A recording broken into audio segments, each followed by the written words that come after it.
السلام علیکم سامعین، welcome to my channel voice of Mona. ہماری آج کی سٹوری کا نام ہے الزام۔ سلطان فیکٹری میں کام کرتا تھا۔ اس کی ماں اندھی تھی اور باپ کوئی کام نہیں کرتا تھا۔ وہ 8-9 بہن بھائی تھے۔ یہ 3 بڑے بھائی کماتے تھے اور گھر چلا رہے تھے۔ سلطان کے بڑے بھائی کی شادی ہو چکی تھی۔ درمیان والے کا رشتہ طے ہو گیا تھا۔ سلطان کے ساتھ فیکٹری میں ایک لڑکی شازیہ کام کرتی تھی۔ وہ شادی شدہ تھی لیکن لڑ جھگڑ کر میکے میں بیٹھی ہوئی تھی اور فیکٹری میں کام کر رہی تھی۔ سلطان اس کے چکر میں آ گیا اور گھر والوں کو بتائے بغیر اس کو طلاق دلوا کر اس سے شادی کر لی۔ گھر والے ناراض تھے۔ انہوں نے سلطان سے ہر تعلق ختم کر دیا۔ سلطان نے بھی گھر آنا جانا بند کر دیا۔ وہ فیکٹری سیدھا جاتا اور سیدھا فیکٹری سے اپنے سسرال چلا جاتا، وہیں ان کے ساتھ رہتا۔ ماں روتی تو باپ بھائی مجبور ہو جاتے۔ انہوں نے کہا آ کے ماں سے مل جایا کرو، مگر وہ پھر بھی نہیں آیا۔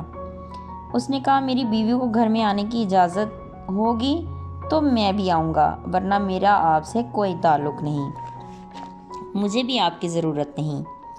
اب وہ لوگ بھی رشتہ داروں محلے داروں کی باتوں کی وجہ سے تنگ آ گئے تھے۔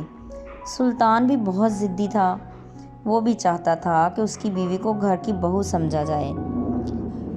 اس بات سے وہ بہت پریشان تھا، سوچ سوچ کے بیمار ہو رہا تھا۔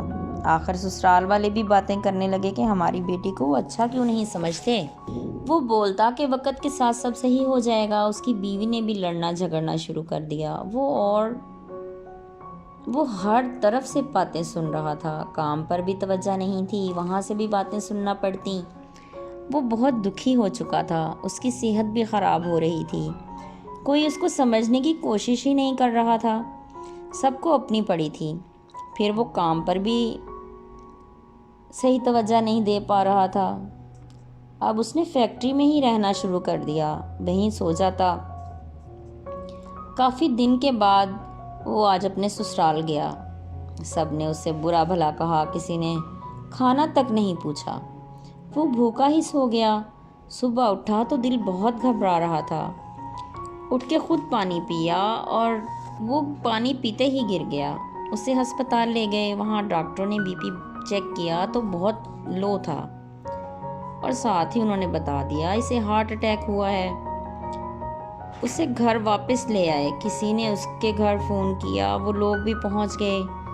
لوگ طرح طرح کی باتیں کر رہے تھے کہ ان لوگوں نے اس کو زہر دے دیا ہے۔ اس کے باپ نے ایمبولینس کروائی اور اس کی ڈیڈ باڈی کو اپنے گھر لے گیا۔ اس کی ماں رو رہی تھی اور اسے آوازیں دے رہی تھی۔